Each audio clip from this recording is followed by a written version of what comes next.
नमस्कार दोस्तों, stock India classes आपका हार्दिक स्वागत करता है। फर्स्ट टाइम चैनल को विजिट कर रहे हैं तो सब्सक्राइब जरूर कर लें। सब्सक्राइब कर बेल आइकन को प्रेस करके अवश्य रखें। ऑल को जरूर सेलेक्ट करके रख लें ताकि लेटेस्ट वीडियोज आपको प्रॉपरली पहुंचते रहें। और मित्रों, इस वीडियो में अपन बात करेंगे टाइटन की, और टाइटन को अपन लॉन्ग टर्म के लिए क्यों रखें, और जो लेटेस्ट आज Q4 के जो नतीजे हैं आते हुए देखने को मिले हैं, नतीजों की भी चर्चा करेंगे।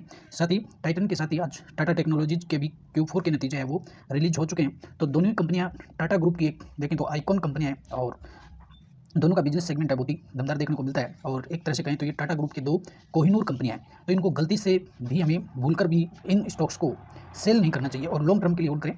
Q4 के नतीजे अगर थोड़े ल्यूज अगर देखने को मिल रहे हैं तो उससे अगर लॉन्ग टर्म का व्यू अपना है तो उससे नतीजों से कोई बड़ा इफेक्ट नहीं पड़ने वाला है। और दोनों कंपनियां ऐसे सॉलिड कंपनियां हैं, तो रिजल्ट अगर इनके थोड़े वीक भी हैं तो भी इनमें आपको गिरावट देखने को नहीं मिलेगी। काफ़ी अच्छे नतीजे हैं वो, इनको नतीजे है वो अगले क्वार्टर में इनका अच्छे नतीजे भी देखने को मिलेंगे। तो गलती करके भी इन स्टॉक्स को लॉन्ग टर्म के लिए होल्ड करें और बेचने की कोशिश नहीं करें। तो अपन बारी बारी से दोनों कंपनियों के वी को देख लेते हैं। तो अगर टाइटन की बात करें तो आज करीबन 1.5% की है वो गिरावट है वो टाइटन में देखने को मिली है। और गिरावट यहाँ शायद इसलिए आपको देखने को मिली है कि आज जो मार्केट का जो ओपनिंग था वो काफ़ी हाई था और अच्छी तेजी थी, लेकिन उसके बाद में जो सरप्ली जो गिरावट हुई है और उस बॉर्डर बेस्ड जो मार्केट में गिरावट थी उसी की वजह से यहाँ गिरावट देखने को मिली है। नतीजे जो है वो मार्केट के क्लोज होने के बाद में आए, तो नतीजों का जो इफेक्ट है आपको मंडे को देखने को मिल सकता है। हालांकि छोटी जो गिरावट है 1 से 1.5% की, टाइटन एक बहुत ही लाजवाब और एक बहुत ही सुनहरी कंपनी है। तो कुछ क्वार्टर्स में अगर इसका बिजनेस थोड़ा सा अगर लीड देखने को मिलता है तो मेरे ख्याल से लॉन्ग टर्म के लिहाज से इन स्टॉक्स को और गलती से भी नहीं बेचना चाहिए। तो अपन नतीजों पर चलते हैं। तो नतीजे अगर बात करें तो मार्च जो 24 के जो नतीजे आए हैं, मार्च 24 के जो नतीजे हैं वो EPS की दृष्टि से करीबन 12.5% मिस हुआ है, यानी अनुमान से जो कम देखने को मिला है। एक्सपेक्टेड जो अनुमान था वो 9.9 का था और रिपोर्टेड करीबन 8.69 का हुआ है। तो इसमें करीबन जो अनुमान से 12.5% की गिरावट है वो EPS में देखने को मिली है। लेकिन अगर इसको रेवेन्यू के लिहाज से देखेंगे तो अच्छा परफॉर्मेंस कंपनी का रहा है। एक्सपेक्टेड जो रेवेन्यू था वो करीबन 11 ट्रिलियन करोड़ का था और रिपोर्टेड हुआ है वो 11.26 का हुआ, यानी अनुमान से 3% ज़्यादा रेवेन्यू है वो कंपनी ने हासिल किया। तो प्रॉफिट और EPS ये थोड़े से हो सकता है कि आपको किसी क्वार्टर में थोड़े से नरम देखने को मिल सकते हैं, लेकिन ऑल ओवर कंपनी का परफॉर्मेंस अच्छा है और रेवेन्यू है वो अनुमान से 3% बढ़ करके है। तो कंपनी का परफॉर्मेंस, क्वार्टरली परफॉर्मेंस अच्छा है। पिछले अगर परफॉर्मेंस की भी बात करें तो पिछले जो 2 क्वार्टर थे उनमें लगातार टाइटन का अच्छा परफॉर्मेंस था। और लगभग अगर टाइटन का जो बिजनेस का जो सेगमेंट है वो इस तरह का है कि अलग अलग तरह के और जो प्रीमियम क्वालिटी के बिजनेस है इसके अलग अलग सेगमेंट के, तो साल भरी बिजनेस टाइटन का अच्छा ही चलता रहता है। गोल्ड बेस्ड ज्वेलरी है तो अन्य जो सेगमेंट है वो भी अच्छे चलते रहते हैं। तो पिछले 2 क्वार्टर के अनुमान से अच्छे नतीजे देखने को मिले थे और जून 23 का क्वार्टर था वो भी मिस्ड हुआ था करीबन 14% से ज़्यादा। और अब मार्च 24 का क्वार्टर है वो भी करीबन EPS की दृष्टि से 12.5% है वो कम देखने को मिला। तो ऑल ओवर इनसे कोई विशेष इफेक्ट नहीं पड़ता। अगर प्रॉफिट की बात करें तो टाइटन का प्रॉफिट इस क्वार्टर में राइज जो है बढ़ा है, लेकिन एस्टिमेट है वो मिस हुआ है, अनुमान से कम हुआ है, मिस हुआ है। और साथ ही कंपनी ने एक बड़े डिविडेंड का अनाउंसमेंट भी किया, शेयर होल्डर्स को 11 रुपये पर शेयर का डिविडेंड भी मिलने वाला है। यदि क्वार्टरली ईयरली रिजल्ट्स की अगर आप देखेंगे तो नेट प्रॉफिट जो है कंपनी का 7% ईयर टू ईयर बढ़ा है और 786 करोड़ का एक बड़ा प्रॉफिट कंपनी ने दिखाया। 11 रुपये पर शेयर का डिविडेंड भी मिलेगा। तो अगर अनुमान की बात करें तो कल कंपनी का जो प्रीव्यू जो था, Q4 का जो प्रीव्यू था उसमें ये बताया गया था कि ज्वेलरी जो सेगमेंट है वो पूरे रेवेन्यू को फ्यूल देने वाला है, यानी कंपनी का सबसे बड़ा जो सेगमेंट है बिजनेस का वो ज्वेलरी का है। तो ज्वेलरी से ही इसको बूस्ट मिलने वाला था, रेवेन्यू में ग्रोथ हासिल होने वाली थी और वहीं इसमें ज्वेलरी में देखने को मिला। दूसरा रिटेल जो फुटप्रिंट था, रिटेल जो बिजनेस है उसमें भी कुछ नए फुटप्रिंट और एक्सपेंड्स है वो देखने को मिल सकते हैं, ऐसा अनुमान इसमें किया गया था। तो इस अनुमान को देखें तो अनुमान से है वो रेवेन्यू के लिहाज से अनुमान से बेहतर नतीजे रहे हैं। अब कोई अलग अलग तरीके से अगर आंकड़ों के लिहाज से कहें कि कमजोर नतीजे हैं तो वो सबकी अपनी अलग अलग दृष्टि है। हो सकता है कि ट्रेडर्स मंडे को स्टॉक्स को तोड़ने की कोशिश करें तो ट्रेडर्स का और शॉर्ट टर्म इन्वेस्टर्स का अलग व्यू हो सकता है रिजल्ट पर, लेकिन अगर लॉन्ग टर्म के व्यू से आप देखेंगे तो कंपनी के नतीजे वो लाजवाब हैं। लंबे समय के लिए स्टॉक्स को रखें, लंबे सारे रिटर्न्स आपको इसमें मिलेंगे। तो नतीजों की बात कर लेते हैं। तो नतीजे अगर देखें तो मार्च 24 का क्वार्टर और दिसंबर 23 से कंपेयर करेंगे और ईयर टू ईयर के लिए मार्च 23 से अपन इसको कंपेयर कर लेते हैं। तो अगर रेवेन्यू के लिहाज से देखेंगे तो आप कंपनी का जो रेवेन्यू है वो ईयर टू ईयर है वो 21% बढ़ करके है, जहाँ पिछले वर्ष 10,360 करोड़ का था तो 10,000 से बढ़ करके 12,494 करोड़ का रेवेन्यू कंपनी ने इस क्वार्टर में हासिल किया। तो अच्छा परफॉर्मेंस रहा। क्वार्टरली भी देखेंगे तो अच्छा ही परफॉर्म रहा। पिछले क्वार्टर में 14,164 करोड़ का रेवेन्यू कंपनी ने हासिल किया था, तो यहाँ क्वार्टर ऑन क्वार्टर है वो डिक्लाइन हुआ है, 14,000 से घट करके 12,500 आप इसे पकड़ सकते हैं। तो क्वार्टरली रेवेन्यू में गिरावट हुई है, तो ये सीजनेबल हो सकता है कि जो दिसंबर 23 का क्वार्टर था वो टाइटन जैसी कंपनियों के लिए एक बड़ा फेस्टिवल रेवेन्यू होता है कि उस दौरान फेस्टिवल सीजन निकला था दिसंबर 23 के क्वार्टर में, दीपावली वगैरह, तो उस क्वार्टर में कुछ बढ़ करके दिसंबर का जो क्वार्टर होता है वो टाइटन के लिए एक अच्छा क्वार्टर निकलता है, हर वर्ष ही अच्छा रहता है। लेकिन अब जो ऑफ सीजन क्वार्टर है, मार्च 24 एक ऑफ सीजन क्वार्टर है, तो इसमें रेवेन्यू कमजोर देखने को लाजमी है। अब एवी डेटा की अगर बात करते हैं तो 9% बढ़ करके ईयर टू ईयर, पिछले वर्ष 1089 था और इस वर्ष यहाँ भी ग्रोथ हुई है 1191, लेकिन ये क्वार्टरली आपको डाउन देखने को मिला। नेट प्रॉफिट है वो 6% बढ़ते हुए देखने को मिला है। पिछले वर्ष 736 करोड़ था और 736 से बढ़कर के 771, हालांकि ये यहाँ भी प्रॉफिट है वो क्वार्टरली 400 करोड़ कम हुआ, पिछले क्वार्टर में 1053 करोड़ था। तो क्वार्टरली रिजल्ट से आपको थोड़े से ल्यूज देखने को मिल रहे हैं। यहाँ जो शॉर्ट टर्म के व्यू से जो स्टॉक्स पर रख रहे हैं उनके लिए थोड़ी सी समस्या हो सकती है, जिनका व्यू एक क्वार्टर का था, तो हो सकता है कि ट्रेडर्स के लिहाज से ये क्वार्टर अच्छा नहीं निकला है, लेकिन लॉन्ग टर्म के लिहाज से वो अच्छा क्वार्टर यहाँ देखने को मिला है। ईपीएस है वो 6% बढ़ते हुए देखने को मिला है और इस क्वार्टर में 8.68 का ईपीएस देखने को मिला। पिछले क्वार्टर में 11.86 था और पिछले वर्ष 8.22 था, तो ईपीएस में भी तो कहीं ना कहीं ईयर टू ईयर परफॉर्मेंस है वो अच्छा ही निकल करके आया, कम नहीं है। लेकिन जो नेट प्रॉफिट का जो अनुमान था वो डबल डिजिट का अनुमान लगाया गया था कि company year two year double digit growth दिखा सकती है, लेकिन ये सिंगल डिजिट में ही देखने को मिल रहा है। तो ये एक नेट प्रॉफिट के लिहाज से थोड़ा सा यहाँ रिजल्ट है वो अनुमान से कम है, लेकिन रेवेन्यू के लिहाज से वो डबल डिजिट ग्रोथ है वो करीब देखने को मिलती है। ऑल ओवर रिजल्ट है वो अच्छे ही देखने को मिले। अब कंपनी को लॉन्ग टर्म के व्यू से हम देखें तो हम लॉन्ग टर्म के लिए क्यों रखें, कितना इसमें प्रॉफिट्स है वो लिया जा सकता है। तो एक देखें कंपनी एक डायमंड कंपनी है, डायमंड से मतलब एक वैल्यूएबल, बहुत ही संजीदा, जिसको कहें कि टाटा ग्रुप की दिग्गज कंपनियों में से है। तो कंपनी के रिजल्ट में कंपनी का ओवरव्यू आप देख लेते हैं। तो कंपनी का ओवरव्यू देखिए, इसमें क्या शानदार ओवरव्यू कंपनी ने इसमें Q4 के साथ ही इसमें दिया है। कंपनी का विजन्स शानदार है, कंपनी का मिशन, यानी कंपनी एक बिजनेस को एक मिशन के रूप में लेकर के चलती है हर क्वार्टर में। India's most prestigious life style product company है, यानी इसके कंपनी के प्रोडक्ट्स पर कस्टमर्स को बहुत ही ज़बरदस्त विश्वास है, वो कूट कर भरा रहता है और टाटा के कंपनियों पर वो विश्वास टाटा ग्रुप पर बहुत ही बड़ा है। तो इस लिहाज से अगर देखें तो टाइटन की जो जर्नी है बहुत ही शानदार रही है। 1984 से शुरुआत यहाँ देखने को मिली थी और बहुत बड़े बड़े जो ब्रांड्स हैं वो इंडिया में ही नहीं, इंटरनेशनली जो ब्रांड अपन कह सकते हैं, बहुत ही दमदार इनके ब्रांड देखने को मिले। 98 में सोनाटा ब्रांड आया, 2008 में जोया ब्रांड आया और 2005 में इनका गो लोपस ब्रांड देखने को मिला था। फिर 11 में मिया और तनेरिया ब्रांड। तो ये कुछ बड़े जो ब्रांड है, कंपनी की पहचान इन ब्रांड से इंटरनेशनल रूप से। फिर 1987 में टाइटन हुआ, तनिष्क हुआ 1996 में और फास्ट ट्रैक आया 2003, टाइटन आई केयर 2007 में आया, हेलियोस 2009 में और स्किन केयर लॉन्च हुआ स्किन टाइटन 2013 में और कार्टलैंड 2016 में और उसके बाद 2020 में भी कुछ न्यू प्रोडक्ट देखने को मिले। तो कंपनी की जर्नी प्रोडक्ट के लिहाज से वो इंटरनेशनल जो ब्रांड की जो ख्याति है, पहचान है, वो इंटरनेशनली है और बहुत ही दमदार ब्रांड है वो कंपनी के यहाँ देखने को मिलते हैं। अब कंपनी का व्यू देखिए, टोटल जो इनकम हुई है इस वर्ष में अब तक 475 बिलियन की रही है। कंपनी का जो मार्केट कैपिटलाइजेशन लगातार बढ़ रहा है, 3378 बिलियन का है और कंपनी के पास जो स्टोर्स की संख्या है वो 3035 स्टोर्स है टोटल कंपनी के पास। रिटेल का जो एरिया है कंपनी के पास 414 मिलियन स्क्वायर फीट में है। कंपनी के पास एम्प्लॉयज़ है वो 11,800 से ज़्यादा भी एम्प्लॉयज़ है और कंपनी के पास मैन्युफैक्चरिंग और असेंबली फैसिलिटीज है वो 10 से ज़्यादा है।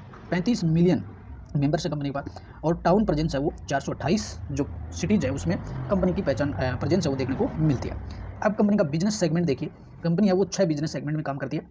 ज्वेलरी जो इसका मेन कोर बिजनेस इसको कह सकते हैं, watch and wearables, I care और फ्रेगनेसेज, फैशन एसेसरीज और इंडियन ड्रेस वियर्स। तो आज की जो आधुनिक जीवन शैली अपन जिसको कहें, मल्टीप्लेक्स जो शेयर्स हैं उनकी बात करें तो उसके अकॉर्डिंग है वो 6 दमदार ब्रांड है वो 6 बिजनेस सेगमेंट कंपनी के पास है और इनसे बड़ा रेवेन्यू कंपनी जनरेट करती है। अब एक सेगमेंट वाइज क्वार्टरली जो ग्रोथ आई है उसकी बात कर लेते हैं। तो ज्वेलरी जो सेगमेंट है उसकी अगर बात करें तो इसमें ज्वेलरी में 4 बड़ी ब्रांड है कंपनी के पास, तनिष्क, मिया, जोया और कार्टलैंड। अब इसमें ज्वेलरी जो सेगमेंट है इसके लिए कंपनी के पास 2 मैन्युफैक्चरिंग फैसिलिटीज़ है इन होसर एंड पंतनगर। साथ ही अगर बात करें तो लिवरेज टेक्नोलॉजी इन मैन्युफैक्चरिंग, तो टेक्नोलॉजीज के मामले में टाटा के पास बड़ी बड़ी कंपनियां, टाटा टेक्नोलॉजी, टाटा एलेक्सी है, तो सभी TCS सभी इनको सपोर्ट देने के लिए घर की कंपनियां ही रहती है। 4 stage of the art cringer centres हैं कंपनी के पास और ज्वेलरी जो मार्केट शेयर है यानी अपनी कंट्री में 7% यानी 7% मार्केट जो शेयर है वो टाइटन के पास है। एक्सक्लूसिव ब्रांड आउटलेट्स कितने हैं कंपनी के पास, 937 और 40% से प्लस सेल्स ग्रोथ है वो गोल्ड एक्सचेंज प्रोग्राम से आती है और इस क्वार्टर में Q4 में 20% डिजिटल इन्फ्लुएंसर सेल्स देखने को मिली है। और ज्वेलरी के जो स्टोर्स है उनकी जो प्रेजेंस है वो 282 ज्वेलरी सेगमेंट है उसकी जो प्रेजेंस है वो 282 शहरों में है और 10 new campaigns and collection in Q4 और 10 जो नए स्टोर्स है या प्रेजेंस है वो 10 नए शहरों में Q4 के दौरान हुई है। तो कंपनी का प्रदर्शन है वो कहीं भी खराब नहीं है, अच्छा प्रदर्शन है यहाँ देखने को मिल रहा है। साथ ही बात करेंगे दूसरा जो सेगमेंट है watch and wearables. Watch and wearables में कंपनी के पास कई बड़े दिग्गज ब्रांड हैं, फास्ट ट्रैक स्मार्ट है, सोनाटा है, तो ये कुछ दिग्गज ब्रांड है कंपनी के पास में।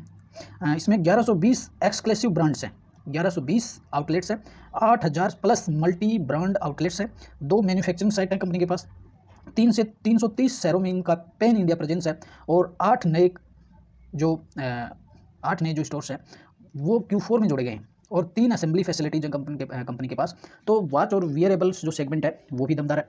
तीसरा अगर सेगमेंट देखेंगे तो आई केयर का है, तो आई केयर का जो सेगमेंट है उसमें टाइटन आई केयर ब्रांड है, और 905 आउटलेट्स के ब्रांड है इस पर, और टोटल जो शहर हैं उनमें प्रेजेंस की बात करें तो 353 शहरों में है। मैन्युफैक्चरिंग फैसिलिटी भी है कंपनी के पास, और 4.9 गूगल स्टोर रेटिंग्स है इसकी, 5 लाख प्लस रिव्यू इनको गूगल जो ऑनलाइन से है, जो ऑनलाइन प्रोडक्ट की जो पहुंच है उसे 4.9 गूगल स्टोर्स की इनकी रेटिंग देखने को मिल रही है, और 15 न्यू जो स्टोर्स हैं वो Q4 में जोड़े गए हैं, और कंपनी के पास 2 लैब्स हैं, लेंस लैब्स हैं, फैसिलिटीज है। तो ये भी आई केयर में भी कंपनी के पास दमदार मैन्युफैक्चरिंग है, और पूरे इंडिया में इनकी पहुंच स्टोर्स के माध्यम से देखने को मिल रही है। चौथा अगर देखेंगे तो प्रेगनेंसेस में बात करेंगे तो स्किन टाइटन्स न्यू ब्रांड है, तो इस ब्रांड के जो ब्रांड है इसकी भी मार्केट में अच्छी पहचान है। 800 प्लस टाइटन के वर्ल्ड और फास्ट ट्रैक आउटलेट्स हैं, 800 प्लस, और 3000 प्लस मल्टी ब्रांड आउटलेट्स हैं, और स्किन रैंक्ड 1 इन डिपार्टमेंटल चेन्स, और फर्स्ट रैंक इसकी इसमें स्किन केयर में देखने को मिली है, और स्क्यूज में इसमें 76 स्किन के हैं, और 27 है वो फास्ट ट्रैक के देखने को मिल रहे हैं। तो ये जो स्किन केयर का जो सेगमेंट है ये भी दमदार चलता है कंपनी का। फैशन और एसेसरीज की बात करेंगे तो 100 से ज़्यादा लार्ज फॉर्मेट स्टोर्स हैं, 120 से ज़्यादा डिपार्टमेंट स्टोर्स हैं, ऑनलाइन प्रेजेंस है।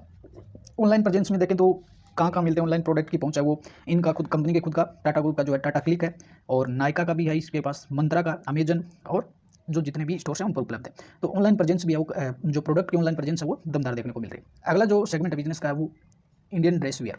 तो ड्रेस वेयर की अगर बात करेंगे तो इसमें 73 एक्सक्लूसिव ब्रांड आउटलेट्स हैं, 37 टाउन्स प्रेजेंस है पैन इंडिया में, और 100 से प्लस क्लस्टर्स हैं, और 5 न्यू जो क्लस्टर्स हैं वो Q4 में जोड़े गए। तो इंडियन ड्रेस वेयर में भी इनका दमदार।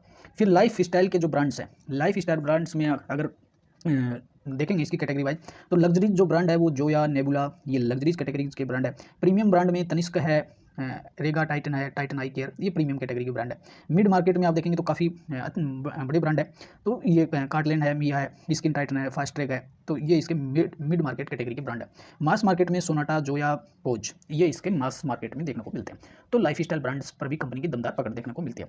अब कंपनी का परफॉर्मेंस देख लीजिए, Q4 में कंपनी का परफॉर्मेंस कैसा रहा है। तो Q4 24 कंसोलिडेटेड टोटल इनकम्स, तो कंसोलिडेटेड देखेंगे तो इसमें सेगमेंट वाइज जो इंक्रीज हुई है उसकी बात कर लेते हैं। इनकम में ईयर टू ईयर ग्रोथ देखिए, इसमें जो ज्वेलरी जो सेगमेंट है उसमें 21.8% की ग्रोथ देखने को मिली है। वॉच एंड वियरेबल में 6.3% की ग्रोथ, आई केयर में कम ग्रोथ हुई है 0.6% की, अदर जो बिजनेस है उसमें 87% की ग्रोथ हुई है, और टोटल अगर क्वार्टरली की बात करेंगे तो टोटल जो इनकम है उसमें 21.8% की ग्रोथ है यहाँ देखने को मिलती है। और सबसे बड़ा जो कंपनी का जो बिजनेस सेगमेंट का जो सेगमेंट है ज्वेलरी का, वो 86% का इसमें योगदान देता है टोटल रेवेन्यू में। 8% रेवेन्यू है वो वॉच और वियरेबल से आता है, 2% आई केयर से, और 4% अदर बिजनेस से आता है। तो सबसे बड़ा जो सेगमेंट है वो कंपनी का ज्वेलरी का है, जो मजबूत बिजनेस सेगमेंट है। अब इसके रिजल्ट्स देख लीजिए, क्वार्टरली और ईयरली अगर बात करें तो क्वार्टर ऑन क्वार्टर रिजल्ट्स आप इसमें देखिए, आप क्वार्टर ऑन क्वार्टर है वो उनकी बात कर लेते हैं कितनी ग्रोथ हुई है। तो ऑपरेटिंग जो रेवेन्यू रहा है वो Q4 में 9,305 करोड़ का है, और पिछले क्वार्टर में 11,313 का था। तो इसमें अगर आप देखेंगे तो ईयर टू ईयर 21.6% की ग्रोथ हुई है। टोटल जो इनकम उसमें 21.8% की ग्रोथ हुई है। एबिडिटा में 12.2% की ग्रोथ हुई है। करीबन ये 100 अंकों की इसमें गिरावट है वो देखने को मिली है। वहीं एबिडिटा देखेंगे तो ये भी 112 अंक कम होकर के है, और PAT है वो 109 अंक कम हुआ है। यानी क्वार्टर ऑन क्वार्टर है वो रेवेन्यू तो बढ़ा है, लेकिन यहाँ एबिडिटा है, एबिडिटा परसेंटेज है, और प्रॉफिट है, PAT जिसको बोलते हैं, वो ग्रोथ है वो यहाँ कम देखने को मिली है। साथ ही अब देखेंगे इसमें अपन ईयर टू ईयर ग्रोथ, तो ईयर टू ईयर ग्रोथ यहाँ कंपेयर कर लीजिए इसे। तो ईयर टू ईयर ग्रोथ देखेंगे तो ये ईयर टू ईयर वाला आप देख पाएंगे। तो यहाँ ये फाइनेंशियल ईयर 23 और ये 24, तो ऑपरेटिंग जो रेवेन्यू रहा है वो ईयर टू ईयर 22.4% बढ़ा है। टोटल इनकम में 22.8% की ग्रोथ हुई है। एबिडिटा जो मार्जिन है वो 12.3% की ग्रोथ हुई है, जबकि पिछले वर्ष 13.4 की हुई थी। तो एबिडिटा का देखेंगे तो 115 अंकों की गिरावट यहाँ देखने को हुई है।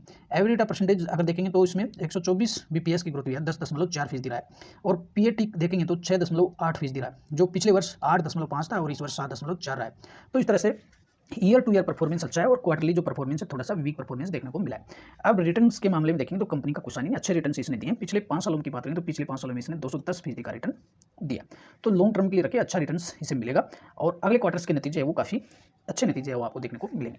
अब बात कर लेते हैं टाटा टेक्नोलॉजी की, तो यहाँ पर भी आज टाटा टेक्नोलॉजी पर भी आज एक तरह से कंसोलिडेशन वाला फेज देखने को मिला है और रिजल्ट्स है वो अनुमान से काफ़ी कमजोर नतीजे टाटा टेक्नोलॉजीज के देखने को मिल रहे हैं। हालांकि पिछले क्वार्टर्स की अगर बात करें तो पिछले क्वार्टर में ही मैनेजमेंट के द्वारा ये कहा गया था कि 1 या 2 क्वार्टर्स पे कंपनी के नतीजे कमजोर रह सकते हैं और वो देखने को भी मिले हैं।